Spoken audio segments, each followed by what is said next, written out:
الحمد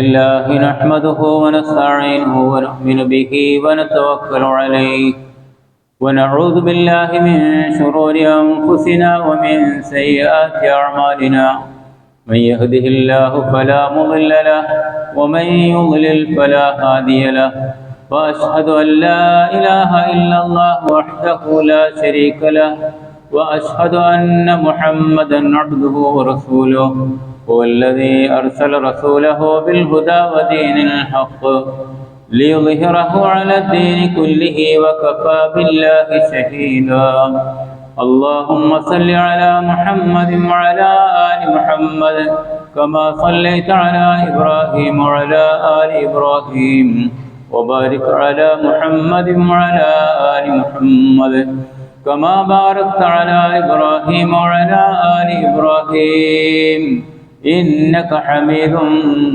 مجيد أما بعد فإن خير الحديث كتاب الله وخير الهدي هدي محمد صلى الله عليه وسلم وشر الأمور محدثاتها وكل محدثة بدعة وكل بدعة ضلالة أيها الناس أوصيكم وإياي أولا بتقوى الله يا أيها الذين آمنوا اتقوا الله حق تقاته ولا تموتن إلا وأنتم مسلمون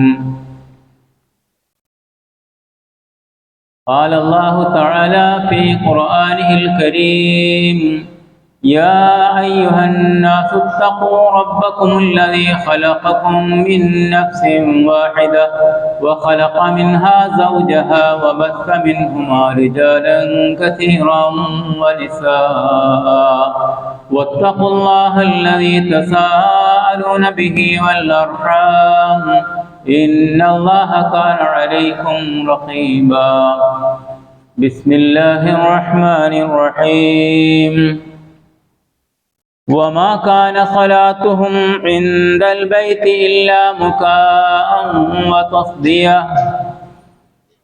فذوقوا العذاب بما كنتم تكفرون ബഹുമാന്യ മുഅ്മിനുകളെ മുഅ്മിനാത്തുകളെ അള്ളാഹുവിൻ്റെ വിധിവിലക്കുകൾ സൂക്ഷിക്കുകയും അവൻ്റെ നിയമനിർദ്ദേശങ്ങളെല്ലാം ജീവിതത്തിൽ പ്രാവർത്തികമാക്കാൻ ശ്രമിക്കുകയും ചെയ്തുകൊണ്ട് ജീവിക്കണേ എന്ന് വസിയത്ത് ചെയ്യുകയാണ്, ഉപദേശിക്കുകയാണ്.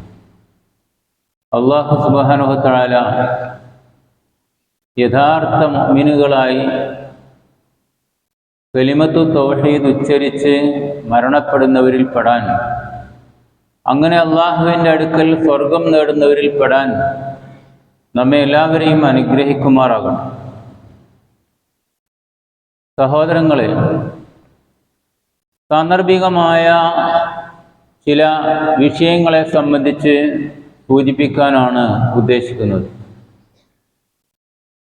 നാട്ടിൽ, ലോകത്ത് ഓരോ രാജ്യത്തും പലതരത്തിലുള്ള ആഘോഷങ്ങൾ നടക്കാറുണ്ട്. മതപരമായ നിലയിൽ അതിന് പരിവേഷം ചാർത്തി മതത്തിൻ്റെ ആചാരം എന്ന നിലയിൽ ദിവസങ്ങളോളം നീണ്ടു നിൽക്കുന്ന ആഘോഷങ്ങൾ നാട്ടിൽ നടക്കുന്നുണ്ട്. കേരളക്കരയിലും അത്തരം ഒരുപാട് ആഘോഷങ്ങൾ നിലനിൽക്കുന്നുവെന്ന് നമുക്കറിയാം. എന്നാൽ ഇതിൻ്റെയൊക്കെ ആളുകളുടെ ബാഹുല്യവും അതുപോലെയുള്ള കാരണങ്ങളുമൊക്കെ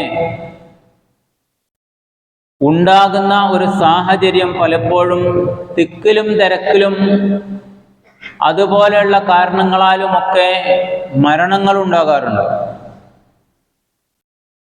മനുഷ്യർക്ക് നിയന്ത്രിക്കാൻ പറ്റാത്ത വിധത്തിലുള്ള മനുഷ്യ നിയന്ത്രണങ്ങളെ ഒരു നിലക്കും ഉൾക്കൊള്ളാൻ കഴിയാത്ത വിധത്തിലുള്ള സാഹചര്യം ഉണ്ടാകുമ്പോൾ അത്തരം ആഘോഷങ്ങളിലുള്ള ബുദ്ധിയില്ലാത്ത കുറെ ജന്തുക്കളും ജീവികളുമൊക്കെ അവരുടേതായ വികാരപ്രകടനങ്ങൾ അഴിച്ചുവിടുകയും അതിനാൽ ആളുകൾ മരണപ്പെടുകയും ചെയ്യാറുണ്ട്. ഈ ആഘോഷങ്ങളുടെയൊക്കെ ചില സവിശേഷതകൾ പരിശോധിച്ചു നോക്കിയാൽ നൃത്യങ്ങളോ ആഭാസങ്ങളോ ലഹരി മരുന്നുകളോ സെക്സുകളോ തുടങ്ങിയവയെല്ലാം ഇതിൽ അഴിഞ്ഞാടാറുണ്ട് എന്ന് എല്ലാവർക്കും അറിയാം. കഴിഞ്ഞ ദൈവപുത്ര ജനന ദിവസം ആഘോഷിച്ചപ്പോൾ 100 കോടിയിലധികം രൂപയുടെ കള്ളാണ് അല്ലെങ്കിൽ ലഹരിയാണ്, മദ്യമാണ് കേരളത്തിൽ ഒഴുകിയത് എന്ന് നമുക്കറിയാം.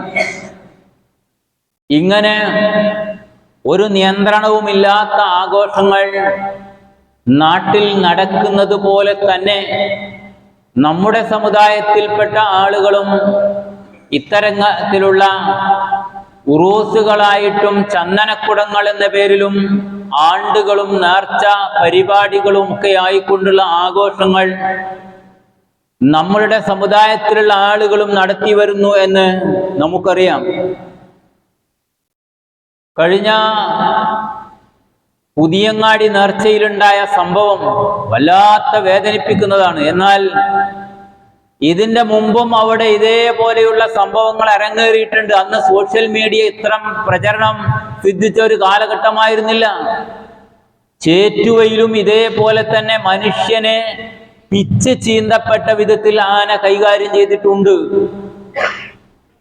അതുപോലെ ഒരുപാട് ഇത്തരം ഗജവീരന്മാരെ ഉപയോഗിച്ച് നടത്തിയ പൂരങ്ങളിലോ അല്ലെങ്കിൽ മുസ്ലിംകൾ നടത്തിക്കൊണ്ടിരിക്കുന്ന ആഘോഷങ്ങളിലോ ചന്ദനക്കുടങ്ങളിലോ ഒക്കെ തന്നെ ഈ ആന ഇടയുകയും ഒരുപാട് പ്രതിസന്ധികൾ ഉണ്ടാക്കുകയും ചെയ്തിട്ടുണ്ട്. അത് ഇന്നും അനുസ്യൂതം തുടർന്നുകൊണ്ടിരിക്കുന്നു. നിരവധി ആളുകൾക്കാണ് പരിക്ക്. സ്ത്രീകളും കുട്ടികളും ജീവനും കൊണ്ട് ഓടുന്ന രംഗവും ആർപ്പുവിളിയും അതുപോലുള്ള ബഹളങ്ങളുമെല്ലാം ആഘോഷമാണ്. ഇസ്ലാമാണ് ഈ കേൾക്കുന്നത്, ഈ കാണുന്നത്. ഇസ്ലാമിന്റെ അവസ്ഥ എന്ന നിലയിലാണ് ഇതിന് പൊടിപ്പും തൊങ്ങലും വെച്ച് നമ്മളുടെ മുമ്പിൽ അവതരിപ്പിക്കുകയും തക്ബീർ ധ്വനികൾ കൊണ്ട് കൊടിയേറ്റൽ ആരംഭിക്കുകയും എത്രയോ നീളമുള്ള കൊടികൾ ഖബറിന്റെ അടുക്കൽ കൊണ്ടുപോയി ആ മരണപ്പെട്ട വ്യക്തിയുടെ ഖബറുമേൽ പുതപ്പിച്ച പുതപ്പ് ഈ കൊടി പുതപ്പിക്കുകയും അവിടെ സമർപ്പിച്ചിരിക്കുന്ന ഏതെങ്കിലും തരത്തിലുള്ള എണ്ണയോ സുഗന്ധദ്രവ്യങ്ങളോ ഈ കൊടികളിൽ ഒക്കെ തന്നെ പുരട്ടുകയും ചെയ്തുകൊണ്ട് വളരെ ഭവ്യതയോടെ തക്ബീർ ധ്വനികളോടെ ആളുകളുടെ തലപ്പാവ് ധരിച്ച നല്ല വെള്ളവസ്ത്രധാരികളായ ആൾക്കാരുടെ അകമ്പടിയോടെ കൊണ്ടുപോയി കൊടിനാട്ടിക്കൊണ്ടുള്ള ഉദ്ഘാടനവും അതിനോട് ബന്ധപ്പെട്ടുള്ള പ്രഭാഷണ പരമ്പരകളുമൊക്കെ നടന്നു കഴിയുമ്പോൾ ഇതിന് മതപരമായ പരിവേഷമില്ല എന്ന് ഒരു കാരണവശാലും പറയാൻ സാധ്യമല്ല. ഇത്തരക്കാരായ പണ്ഡിതന്മാരുടെ ആശീർവാദത്തോടെ തന്നെയാണ് അത് നടക്കുന്നത് എന്നതിൽ യാതൊരു സംശയവുമില്ല. നമ്മളുടെ വർഷങ്ങളായി ശബരിമലയിലെ താഴ്ഭാഗത്തുള്ള എരുമേലി പള്ളിയിൽ നിന്ന് പേട്ടതുള്ളി അത് അവിടുത്തെ കമ്മിറ്റിക്കാരുടെ പൂർണ്ണമായ ആശീർവാദത്തോടെ അകമ്പടിയോടെ തന്നെ അവരെ സ്വീകരിച്ച് പിന്നീടാണ് വാവൂർസ്വാമിയുടെ അടുത്ത് നിന്ന് തൊട്ടു മുകളിലേക്ക് കയറിപ്പോകാറുള്ളത് എന്ന് ഈ വർഷവും അതുണ്ട് എന്ന നിലക്ക് പത്രത്തിൽ നമ്മൾ വായിച്ചു കഴിഞ്ഞു. ആരാണ് ഇതിൻ്റെയൊക്കെ പിന്നിൽ? നമ്മൾ തന്നെ, മുസ്ലിംകളായ നമ്മൾ തന്നെയാണ് അതിൻ്റെയൊക്കെ പിന്നിൽ എന്ന് കൃത്യമായിട്ട് നമുക്കറിയാം. ഖുർആൻ ഈ കാര്യത്തെ സംബന്ധിച്ച് പള്ളിയുമായി ബന്ധപ്പെടുത്തിയിട്ടുള്ള ആഘോഷങ്ങളെ സംബന്ധിച്ചുള്ള ചില വചനങ്ങൾ പരിശുദ്ധ ഖുർആനിൽ വന്നിട്ടുണ്ട്. വമാ കാന സ്വലാത്തുഹും ഇല്ലാ മുകാഅം വതസ്ദിയ, അവരുടെ ഈ നിലക്കുള്ള കൈമുട്ടുകളും ചൂളം വിളികളുമായ വാദ്യാഘോഷങ്ങളോടെ ഉള്ള ഈ പ്രാർത്ഥനാ പരിപാടികൾ അത് ഫദൂഖുൽ അദാബ ബിമാ കുൻതും തക്ഫുറൂൻ, അതുകൊണ്ട് തന്നെ ഈ തരത്തിലുള്ള ഏർപ്പാട് ഹറമിന്റെ ചുറ്റുവശവും ഒരു കാലഘട്ടത്തിൽ നടത്തിയിരുന്നു. അതുകൊണ്ട് നിങ്ങൾ ആസ്വദിച്ചു കൊള്ളുക, നിങ്ങൾ നിഷേധികളായതിനാൽ എന്നാണ് ഖുർആൻ പറയുന്നത്. ആരുടെ സ്വഭാവമാണ് എന്ന് ഈ ആയത്തിൽ വളരെ വ്യക്തമാണ്. നിഷേധികളായ ആൾക്കാരാണ് ഇത്തരം വാദ്യാഘോഷങ്ങളോടെയുള്ള ഏർപ്പാടുകൾ നടത്താറുള്ളത് ആരാധനയുടെ പേരിൽ.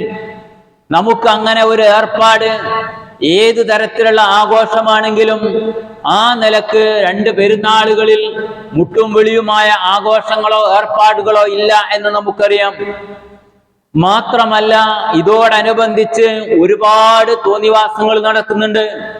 യഥാർത്ഥത്തിൽ അള്ളാഹു വിരോധിച്ച, ഹദീസും ഖുർആനും പാടില്ല എന്ന് പറഞ്ഞ വിധത്തിലുള്ള ഏർപ്പാടുകളിലൂടെയാണ് അത് നടന്നു പോകുന്നത് എന്ന് മനസ്സിലാക്കാൻ ലഅനല്ലാഹുൽ യഹൂദ വന്നസാറ ഇത്തഖദൂ ഖുബൂറ അംബിയാഇഹിം മസാജിദാ.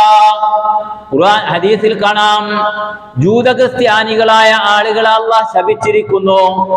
അവർ അവരുടെ ഖബറിടങ്ങളെയും അതുപോലെ തന്നെ ഉന്നതന്മാരായ മരണപ്പെട്ടുപോയ സാലിഹികളായ അമ്പിയാക്കളായ ആളുകളുടെ ഖബറിടങ്ങളെ ആരാധനാപാത്രങ്ങളാക്കി തീർക്കുന്നു. ഇത് ആചാരം നമ്മളുടേതല്ല എന്നർത്ഥം. യൂതന്മാരും ക്രിസ്ത്യാനികളുമായ ആളുകളിൽ നിന്നാണ് ഇത്തരം ആചാരം നമ്മളിലേക്ക് കടന്നു വന്നിട്ടുള്ളത്. അതിന് പൊടിപ്പും നങ്ങലും വെച്ച് മുന്നോട്ട് കൊണ്ടുവന്നവരിൽ ഏറ്റവും മുമ്പന്തിൽ നിൽക്കുന്നത് ശിയാക്കളായ മുസ്ലിങ്ങളാണ്. അവരുടെ ഇറാൻ വിപ്ലവം വരെ ആരംഭിക്കുന്നത് ഖബറിസ്ഥാനിൽ നിന്നാണ്. മാറത്തടിച്ച് ഖബറിസ്ഥാന്റെ മുമ്പിൽ വീണ് അവിടുത്തെ ശുഹദാക്കളുടെ അറിയപ്പെടുന്ന ശുഹദാക്കൾ എന്നാ അറിയപ്പെടുന്ന ആൾക്കാരുടെ ഖബറുകൾ വീണതിന് ശേഷമാണ് ആ വിപ്ലവം ആരംഭിക്കുന്നത് എന്നത് നമുക്കെല്ലാവർക്കും അന്ന് മുതൽ ഇന്ന് വരെ മനസ്സിലായ കാര്യമാണ്. അതിവിടെ പ്രചരിപ്പിച്ച കുറെ ആൾക്കാരുണ്ടായിരുന്നു.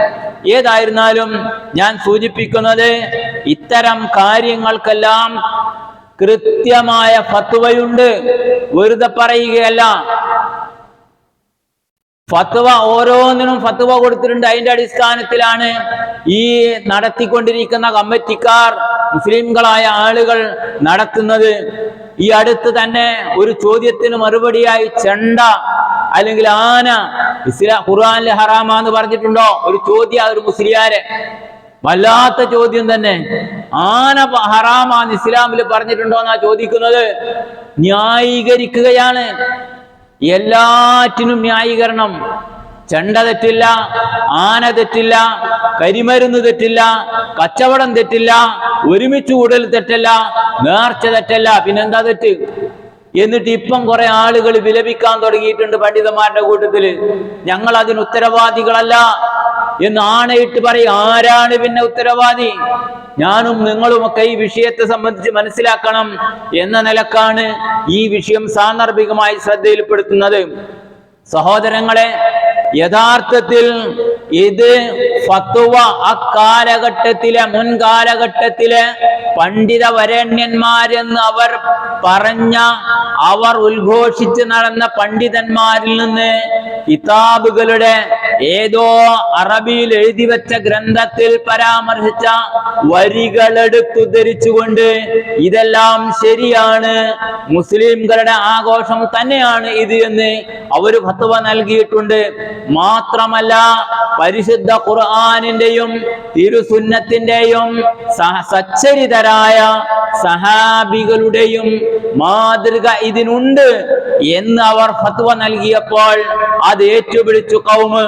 അങ്ങനെയാണ് ഈ ആഘോഷങ്ങൾ പൊടിപൊടിക്കുന്ന സാഹചര്യം ഉണ്ടാകുന്നതും ഇന്ന് എത്തി നിൽക്കുന്ന ഭയാനകമായ അന്തരീക്ഷത്തിലേക്ക്, ഇതിന്റെ വിശാലമായ തലങ്ങളിലേക്ക് അത് വളരാനും കാരണമായത്. എന്താ ന്യായം? വൈദാ ഖീല ലഹും ഇത്തബിഉ മാ അൻസലല്ലാഹ് ഖാലൂ ബൽ നത്തബിഉ മാ അൽഫൈനാ അലൈഹി ആബാഅനാ.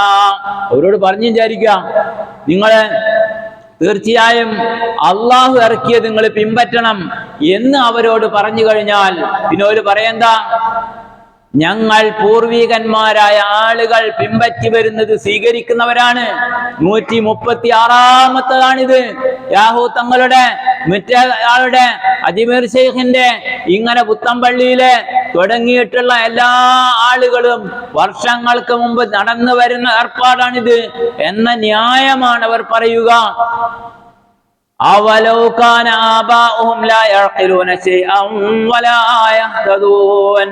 ചോദിക്കാൻ അവരോട്, നിങ്ങളെയൊക്കെ അവരുടെയൊക്കെ പിതാക്കൾ ദുർമാർഗത്തിലാണ് ജീവിച്ചു വന്നതെങ്കിൽ അതേ ന്യായം മുമ്പിൽ വെച്ച് നിങ്ങൾ അവർ മോശക്കാരായതിനാൽ ആ ന്യായം വെച്ച് നിങ്ങളും മോശക്കാരാകുമോ? ഒരു സന്മാർഗത്തിലല്ല എങ്കിൽ നിങ്ങൾ ഈ ന്യായം പറഞ്ഞിട്ട് ആ സന്മാർഗത്തിലല്ലാത്ത ജീവിതം നിങ്ങൾ നയിക്കുക. അവർ തമ്മാടികളാണെങ്കിൽ. ഇതാണ് ഖുർആന്റെ ചോദ്യം. വേറൊരു സ്ഥലത്ത് അവലോകാന ശൈത്താനിയദുഉഹും നാം പറഞ്ഞിരിക്കുന്നത് പിശാച് അവരെ ആ നിലക്ക് ക്ഷണിക്കുകയാണെങ്കിൽ എന്ന്. അപ്പൊ പാരമ്പര്യം അവകാശപ്പെട്ടുകൊണ്ട് ഈ തെറ്റായ കാര്യത്തെ ന്യായീകരിക്കുന്ന സ്വഭാവമാണ് നമ്മൾ കണ്ടുവരുന്നത്.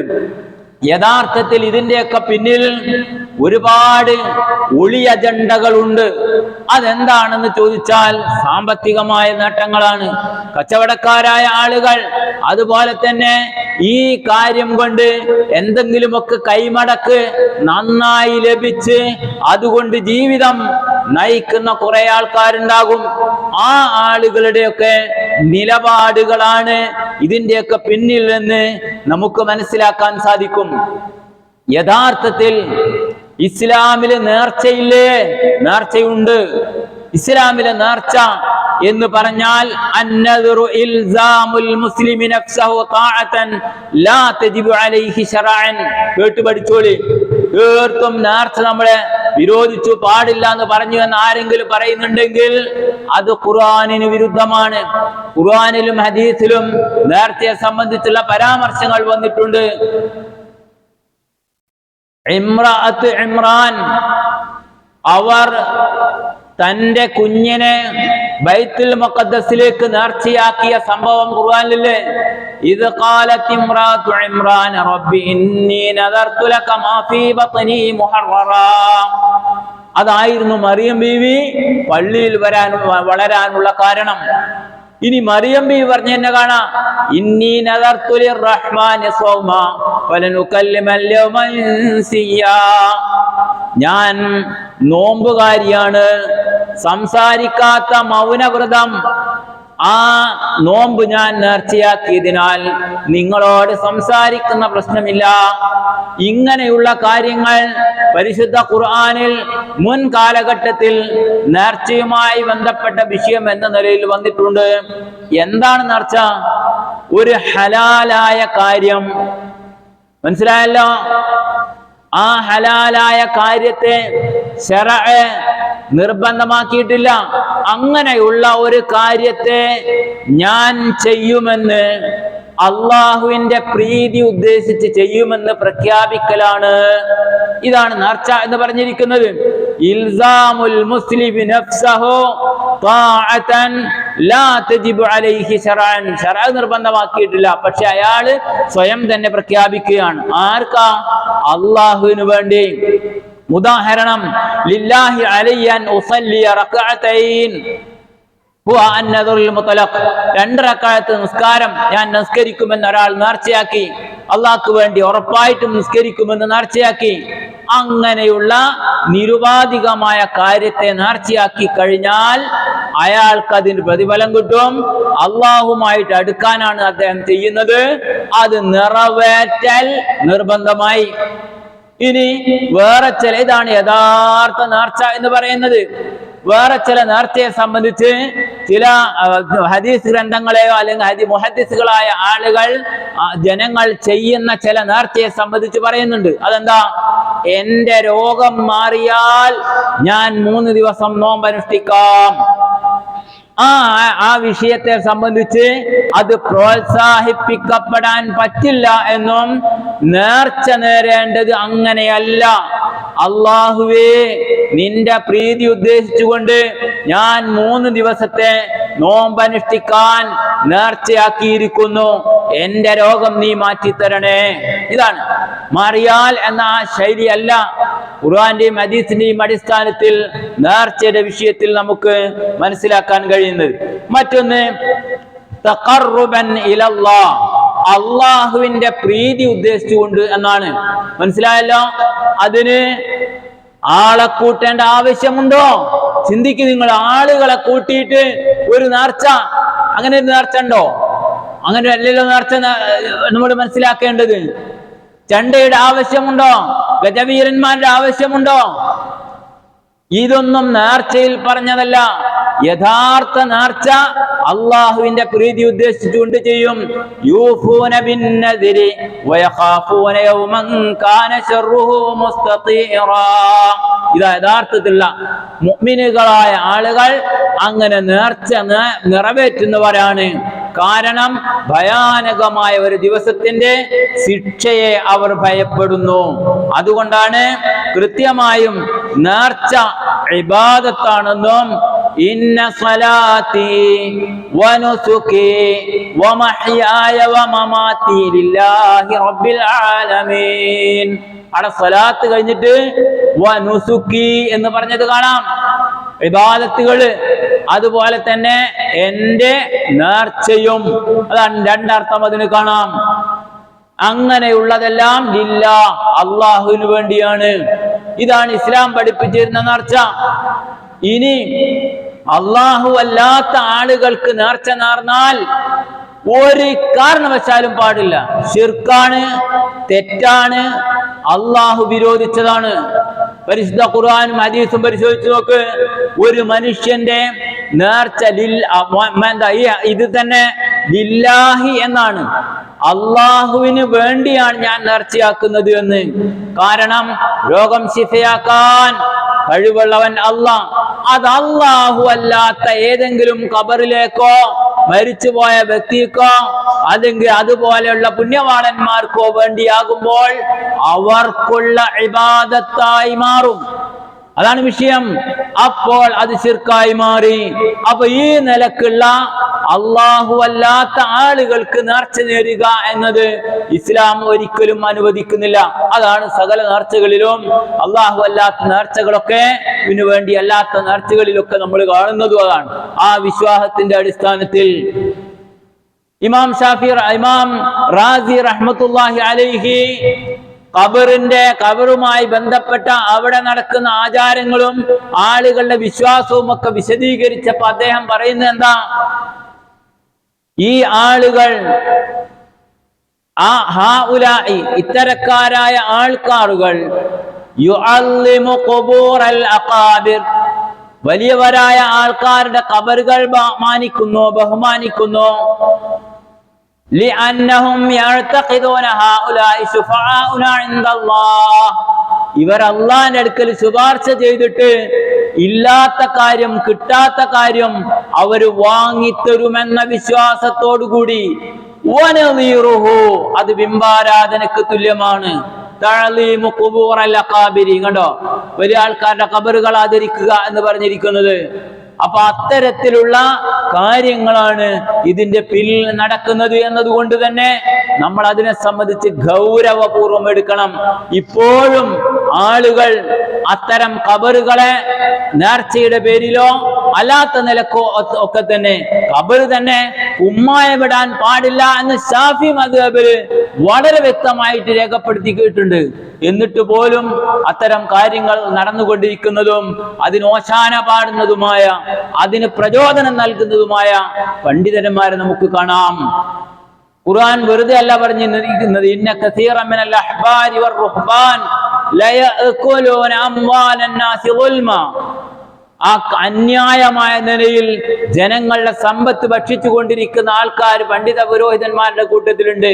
മാത്രമല്ല വയസുദ്ദൂന അൻ സബീലില്ലാഹ്, അള്ളാന്റെ മാർഗത്തിൽ നിന്ന് അവർ ജനങ്ങളെ തടയുകയും ചെയ്യുന്നു. ഇതാണ് വിഷയം. അള്ളാഹുവിന്റെ യഥാർത്ഥ മാർഗത്തിൽ നിന്ന് ജനങ്ങളെ തടയുകയും ചെയ്യുന്നു. അതുകൊണ്ട് സഹോദരങ്ങളെ, ഈ വിഷയം കൃത്യമായും സൂക്ഷ്മമായും നമ്മൾ മനസ്സിലാക്കുകയും ഇസ്ലാമിന്റെ നിലപാട് ഈ വിഷയത്തിൽ ഇതാണ് കൃത്യമായും എന്ന് നമ്മൾ ഉൾക്കൊള്ളുകയും ചെയ്യണം. നേർച്ച എന്ന ഇസ്ലാം അനുവദിച്ച രൂപത്തിൽ നിർവഹിക്കുന്നവരാകാൻ നമുക്ക് സാധിക്കണം. അതുപോലെ തന്നെ ശിർക്ക്പരമായ സകല വിഷയങ്ങളിൽ നിന്നും വിട്ടുനിൽക്കാൻ നമുക്ക് കഴിയണം.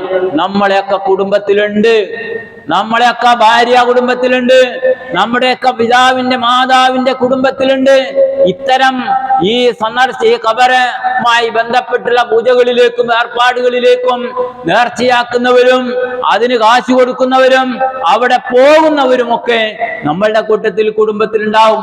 അവരെ അറിയിച്ചു കൊടുക്കുക ഇത് ശിർക്കാണെന്നും ഇത് ഇസ്ലാമികമല്ല എന്നുമുള്ള കാര്യം. അങ്ങനെയുള്ള ഒരു വശവും കൂടി നമ്മളുടെ മനസ്സിലുണ്ടാകണം.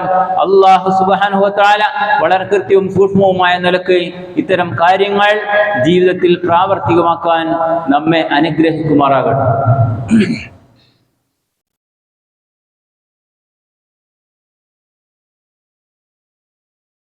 അൽഹംദുലില്ലാഹ് നഹ്മദുഹു വനസ്തഈനുഹു വനുഅ്മിനു ബിഹി വനതവക്കലു അലൈഹി. അല്ലാഹുമ്മ സ്വല്ലി അലാ മുഹമ്മദിൻ വഅലാ ആലി മുഹമ്മദ്. അയ്യുഹന്നാസ് ഉസീകും സാനിയൻ വഇയ്യായ ബിത്തഖ്വല്ലാഹ്. ബഹുമാന്യ മുഅ്മിനുകളെ, മുഅ്മിനുകൾക്ക് അള്ളാഹുവിനെ സൂക്ഷിച്ചുകൊണ്ട് ജീവിക്കണേ എന്ന് ഒരിക്കൽ കൂടി വസിയത്ത് ചെയ്യുകയാണ്, ഉപദേശിക്കുക. നേരത്തെ പറഞ്ഞതിൻ്റെ ബാക്കി ഖബർ സിയാറത്താണ്. ഇസ്ലാം അത് അനുവദിച്ചിട്ടുണ്ട്, നമുക്കതറിയാം. ആദ്യ കാലഘട്ടത്തിൽ കുന്തു നഹൈതുക്കും അൻ സിയാറത്തിൽ ഖുബൂർ അലാ ഫസൂറുഹ, ആദ്യ കാലഘട്ടത്തിൽ അത് വിരോധിച്ചിരുന്നു.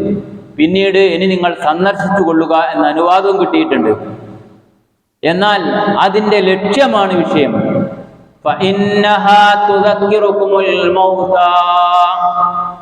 അത് തീർച്ചയായും നിങ്ങൾക്ക് മരണത്തെ സംബന്ധിച്ചുള്ള ബോധമുണ്ടാക്കും. പരലോകത്തെ സംബന്ധിച്ചുള്ള ചിന്തയുണ്ടാക്കും. ഖുതുബ കേൾക്കുന്ന നമ്മൾ ആലോചിക്കുക സുന്നത്തായ ഒരു കാര്യമാണ്. ആ നാട്ടിൽ നടക്കുന്ന നേർച്ചയുമായി ബന്ധപ്പെട്ട ഖബർ സിയാറത്തിൽ എന്ത് പരലോക ചിന്തയാണ് ഉണ്ടാകുക? ആണും പെണ്ണും അഴിഞ്ഞാടി സകലവിധ ആവാസത്തരങ്ങളും കൊണ്ട് പള്ളി അങ്കണം വീർമ പൊട്ടുകയും അതിന്റെ കൂട്ടത്തിൽ ഒരു ഖബർ സന്ദർശനം എന്ന നിലക്ക് എന്തോ ചില ആചാരങ്ങള് ചെയ്യുകയും ചെയ്യുമ്പോൾ എന്ത് ഭക്തിയാണ്, എന്ത് പേടിയാ പഠിച്ചതിനെ സംബന്ധിച്ചുണ്ടാകുക? നമ്മൾ മുഅ്മിനുകളായ ആളുകൾ ചെയ്യേണ്ടത്, ആയിഷ റളിയല്ലാഹു അൻഹ നബി സല്ലല്ലാഹു അലൈഹി വസല്ലമയോട് ചോദിക്കുമ്പോ പറഞ്ഞ ഒരു മറുപടിയുണ്ട്. ആ മറുപടിയാണ് ഒന്ന് ഞാൻ സൂചിപ്പിച്ചത്, നിങ്ങൾക്ക് പരലോകത്തെ സംബന്ധിച്ചുള്ള ബോധമുണ്ടാക്കുമെന്ന്. രണ്ടാമത്തത് സലാമുൻ അലൈക്കും യാ ദാറ ഖൗമി മുഅ്മിനീൻ വ ഇന്നാ ഇൻഷാ അല്ലാഹു ബിക്കും ലാഹിഖൂൻ. ഈ പ്രാർത്ഥന പഠിച്ചു വെക്കുക, പോവുക, നമ്മളും പ്രാർത്ഥിക്കുക. എത്ര ആള് ഖബർ സിയാറത്ത് ആ സുന്നത്ത് നടപ്പാക്കാൻ പോയിട്ടുണ്ട്. ഇവിടെ ഖബറില് മറമാടാൻ പോവുക എന്നിട്ട് തിരിച്ചു വരിക, അതല്ലാത്ത നിലക്ക് തന്നെ ആ ഖബർ സന്ദർശിക്കലും മുഅ്മിനുകളായ ആളുകൾക്ക് വേണ്ടി, ഖബറാളികളോടല്ല, മുഅ്മിനുകളായ ആളുകൾക്ക് വേണ്ടി അള്ളാഹുവിനോട് പ്രാർത്ഥിക്കുകയും ചെയ്യുക. ആ ഖബർ കാണുമ്പം നമുക്ക് ബോധം വരണം, പടച്ചവനെ ഇന്നലെ വരെ എന്നോടുകൂടി ജീവിച്ച ഈ മനുഷ്യൻ, ഞങ്ങൾ ഒന്നിച്ച് താമസിച്ചു, ഞങ്ങൾ ഒന്നിച്ച് ജീവിച്ചു, ഞങ്ങൾ ഒന്നിച്ച് എന്തെല്ലാം കാര്യങ്ങൾ ചെയ്തു, അയാൾ ഇന്ന് മണ്ണിനോട് മണ്ണായി ചേരുകയാണ്. ഇതുപോലെ തമ്പുരാനെ നാളെ ഈ ഖബറിലേക്ക് എന്റെ സുന്ദരമാർന്ന മുഖം, എന്റെ ശരീരം, എന്റെ എല്ലാ ദുനിയാവിലെ കാര്യങ്ങളും അവസാനിച്ച് ഞാനും ഈ മണ്ണിലേക്ക് ലയിച്ചു ചേരണല്ലോ തമ്പുരാനെ. നാലാളുകൾ മയ്യത്ത് കട്ടിലേറ്റി എന്റെ വസ്ത്രമെല്ലാം അഴിച്ചു മാറ്റി എന്നെ കഫൻ മുടത്ത് അണിയിച്ച് 3 തുണിയിൽ പൊതിഞ്ഞ് എന്നെ കൊണ്ടുപോയി വെക്കാനുള്ള ഇടമാണല്ലോ റബ്ബേ എന്ന ഒരു ബോധമുണ്ടാകണമെങ്കിൽ, ഖബർ സിയാറത്തിന്റെ ലക്ഷ്യം അത് പൂർത്തിയാകണമെങ്കിൽ അള്ളാഹുവിന്റെ റസൂൽ പറഞ്ഞ വിധത്തിലുള്ള ഖബർ സിയാറത്താകണം. അത് സുന്നത്താണ്. അത് നമ്മള് മറന്നുപോയി. നമ്മള് ഒരു നിലക്ക് മറ്റതിനെ എതിർത്തപ്പോ യഥാർത്ഥ സുന്നത്ത് നമ്മളിൽ നിന്ന് നഷ്ടപ്പെട്ടു പോയോ എന്ന് നമ്മൾ പരിശോധിക്കുക. അതുകൊണ്ട് ഇത്തരം ആ സുന്നത്തായ കാര്യങ്ങൾ പ്രാവർത്തികമാക്കാൻ നമ്മൾ ശ്രദ്ധിക്കണമെന്ന് സാഹചര്യത്തിൽ ഉണർത്തുകയാണ്, ഈ അവസരത്തിൽ പ്രത്യേകം ഓർമ്മപ്പെടുത്തുകയാണ്. സഹോദരങ്ങളെ, നമ്മുടെ പള്ളിയുമായി ബന്ധപ്പെട്ട ചില സഹോദരന്മാർ, പ്രത്യേകിച്ച് മമ്മുഹാജി അസുഖബാധിതരാണ്, പ്രാർത്ഥിക്കണമെന്ന് അറിയിച്ചിട്ടുണ്ട്. അതുപോലെ തന്നെ ഒരു 3 വയസ്സ് ആയ ഒരു കുട്ടി ന്യൂമോണിയ ബാധിച്ച് ICUവിലാണ്, വെന്റിലേറ്ററിലാണെന്ന് അറിയിച്ചിട്ടുണ്ട്. അല്ലാഹു സുബ്ഹാനഹു തആല ഇതുപോലെ രോഗികളായി പ്രയാസപ്പെടുന്ന എല്ലാവർക്കും എല്ലാ തരത്തിലുള്ള ശിഫയും പ്രദാനം ചെയ്യുമാറാകട്ടെ. ആരോഗ്യത്തോടെ മരണം വരെ ജീവിക്കാനുള്ള തൗഫീഖ് നമുക്കും അവർക്കുമെല്ലാം അല്ലാഹു പ്രദാനം ചെയ്യുമാറാകട്ടെ. അതുപോലെ നമ്മളുമായി ബന്ധപ്പെട്ട ഒരു സഹോദരി മരണപ്പെട്ടു എന്നറിയിച്ചു. അല്ലാഹു അവർക്ക് മഗ്ഫിറത്തും റഹ്മത്തും നൽകി അനുഗ്രഹിക്കുമാറാകട്ടെ. അല്ലാഹുമ്മ ഗ്ഫിർ ലിൽ മുഅ്മിനീന വൽ മുഅ്മിനാത്ത് വൽ മുസ്ലിമീന വൽ മുസ്ലിമാത്ത് അൽ അഹ്യാഇ മിൻഹും വൽ അംവാത്ത് ഇന്നക മുജീബുദ് ദഅവാതി വയാ ഖാദിൽ ഹാജാത്ത്. റബ്ബനാ ആമന്നാ ഫഗ്ഫിർ ലനാ ദുനൂബനാ വകഫിർ അന്നാ സയ്യിആതിനാ വതവഫനാ മഅൽ അബ്റാർ. റബ്ബനാ തഖബ്ബൽ മിന്നാ ഇന്നക അൻതസ് സമീഉൽ അലീം വതുബ് علينا إنك أنت التواب الرحيم.